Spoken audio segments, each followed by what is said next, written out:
নিঃসন্তান দম্পতিদের উদ্দেশ্যে যে এই আইভিএফটা অন্য কারো নয়, ইঞ্জেকশনের বাচ্চা নয়, এটা সম্পূর্ণ আপনার স্ত্রীর ডিম্বাণু এবং আপনার ধাতু দিয়েই তৈরি ভ্রূণ। সেই ভ্রূণ আপনার মিসেসের গর্ভেই আবার দেয়া হবে। শ্রদ্ধার সাথে বিশ্ব আইভিএফ দিবস পালন করা হলো আরামবাগ প্রাণ আইভিএফ সেন্টারে। জানা গেছে আজ 25শে জুলাই, আর এই দিনটিকে বিশ্ব আইভিএফ দিবস হিসাবে পালন করা হয় বিশ্বজুড়ে।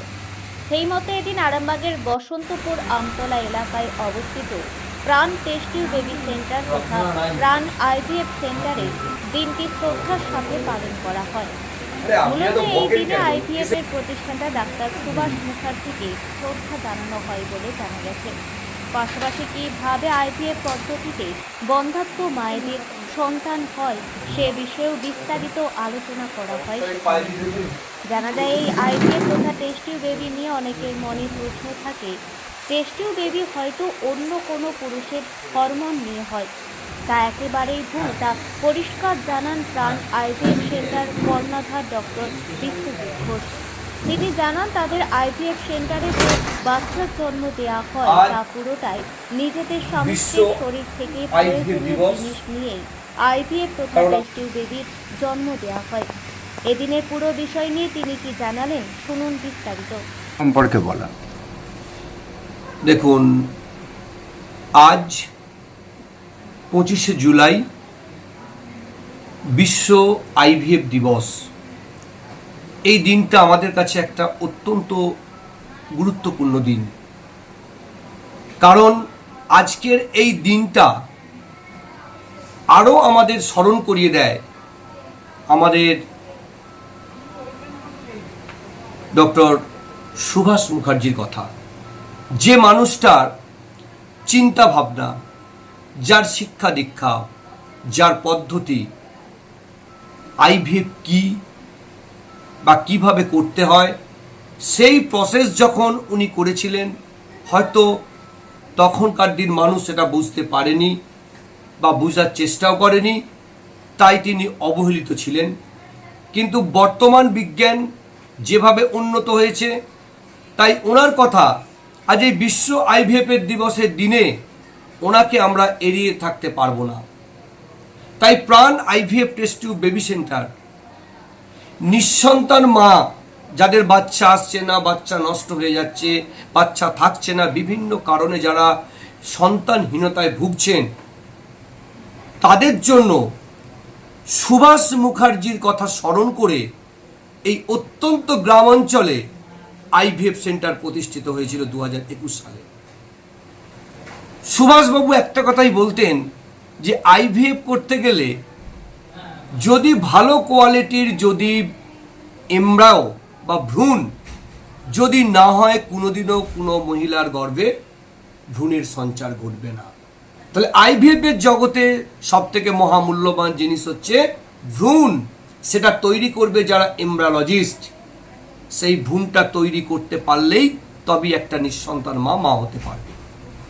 তাই ওনার যে তৎকালীন যে ভ্রূণ তৈরির প্রসেস, সেটা ধরেই আমরা কিন্তু আজকে এই একের পর এক বছর অতিক্রান্ত হয়ে আমাদের চলছে আইভিএফ দিবসের প্রতি বছর।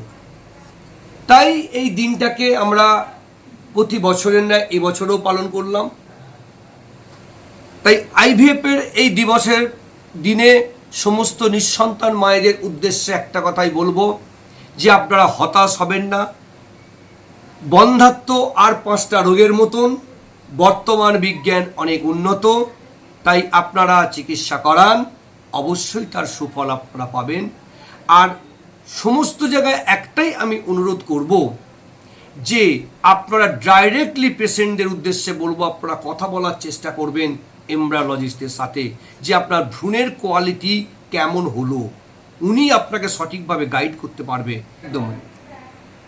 আরেকটা বলবো আমি নিঃসন্তান দম্পতিদের উদ্দেশ্যে যে এই আইভিএফটা অন্য কারো নয়, ইঞ্জেকশনের বাচ্চা নয়, এটা সম্পূর্ণ আপনার স্ত্রীর ডিম্বাণু এবং আপনার ধাতু দিয়েই তৈরি ভ্রূণ।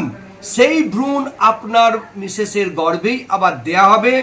সেই 270 দিন পরেই আপনাকে ডেলিভারি করতে হবে, আপনাকে হেলথ সেন্টারে যেতে হবে, কার্ড করতে হবে, ইমিউনাইজেশন শিডিউলের সমস্ত কিছু নিয়ম আপনাকে মেনটেন করতে হবে।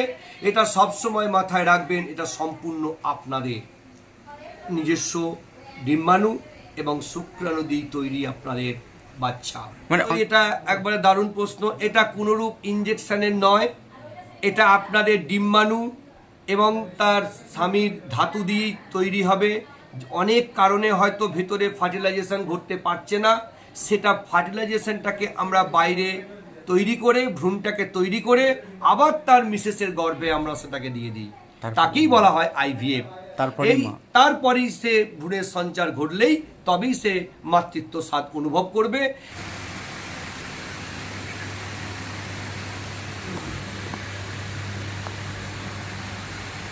প্রাণ আইভিএফ পরিবারের সকলকে আমার আজকে শুভেচ্ছা। আজকে আমরা যাকে স্মরণ করছি, ডক্টর সুভাষ মুখোপাধ্যায়, তাকে স্মরণ অনেকে করছেন, কিন্তু আমাদের ক্ষেত্রে এই যে প্রতিষ্ঠান, আমার ভক্তিপ্রতিম বন্ধু এবং খুব কাছের একেবারে প্রিয়জন, তার উদ্যোগ এবং তার পরিবারের উদ্যোগ, পরিবারের সকলের উদ্যোগে এই যে প্রতিষ্ঠান, একটা স্বপ্ন ছিল আমাদের কাছে।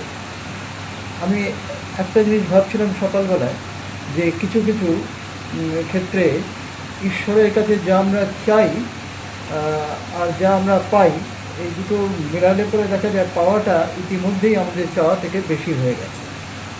আমরা চেয়েছিলাম সাউথ বেঙ্গল, কথাটা বলতাম, আপনার মনে আছে ডক্টর ঘোষ, সাউথ বেঙ্গল, কিন্তু আজকে আর ঈশ্বর আমাদের সাউথ বেঙ্গলের মধ্যে সে আবদ্ধ রাখছেন না। পুরো বেঙ্গল, পুরো ইন্ডিয়া এবং ওয়ার্ল্ডেরও বেশ কিছু জায়গায় আমাদের এখন আন্তর্জাতিক স্তরে খ্যাতি কিন্তু এই প্রাণ আইভিএফে ছড়িয়ে পড়েছে। এইটা আজকে আমাদের সবাইকে বিশেষভাবে খুব আনন্দিত করছে। আমিও খুব ব্যক্তিগতভাবে আনন্দ বোধ করছি, কারণ আমারও নিজেরও একটা স্বপ্ন ছিল। ডক্টর সুভাষ মুখার্জির ইচ্ছা যেটা, তিনি যে ভবিষ্যৎ দ্রষ্টা ছিলেন, তা সত্যি আজকে তো সারা ভারতবর্ষে, এশিয়ার বিভিন্ন জায়গায়, বিশেষ করে আমাদের এখানে আমি বলবো, এবং ওয়েস্ট বেঙ্গলে, এবং তার মধ্যে আবার এই আমাদের সাউথ বেঙ্গল, আবার এই কথাটা বলছি, অর্থাৎ আমাদের এই জায়গা পশ্চিমবাংলার এই অংশ, পশ্চিমবঙ্গ একেবারে।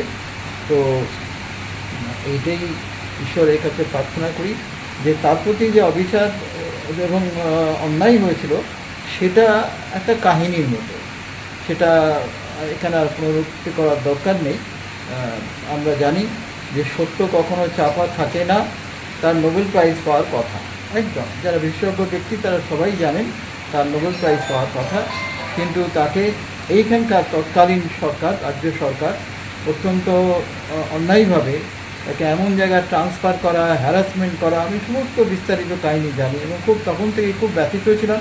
এবং যখনই একটা ফাইনাল শেপ নিল এই প্রাণের যখন একদম পরিপূর্ণ প্রাণ প্রতিষ্ঠা হচ্ছে, তখনই ডক্টর ঘোষকে আমি অনুরোধ করেছিলাম যে আপনি এই প্রথম যে রুমটা, রিসেপশন রুম বলুন, বা যেটা আমাদের ফার্স্ট মিটিং হয়, বা এই জায়গাটা যেখানে আমরা বসে এখন কথা বলছি, এখানে ডক্টর মুখার্জির যেন একটা ছবি, সুন্দর ছবি, সেটা উনি করেছেন। তার জন্য আমি আবার আজকে কৃতজ্ঞতা প্রকাশ করছি এবং আপনাদের সকলকে এই উপলক্ষে আমার আন্তরিক শুভেচ্ছা, ভালোবাসা জানিয়ে, এবং প্রেসের যারা আমাদের বন্ধুবান্ধব আছে, দীর্ঘদিন ধরে আমাদের এই প্রেস মহলের, সাংবাদিক মহলের বন্ধুবান্ধবরা খুব আমাদের সাহায্য করছেন, আমি আবার তাদেরকেও খুব কৃতজ্ঞতা জ্ঞাপন করছি। তারা প্রত্যেকবার আসেন যথাসময়ে এবং আমাদেরকে উৎসাহিত করেন এবং তারা নিজেরাও আনন্দে অংশগ্রহণ করেন।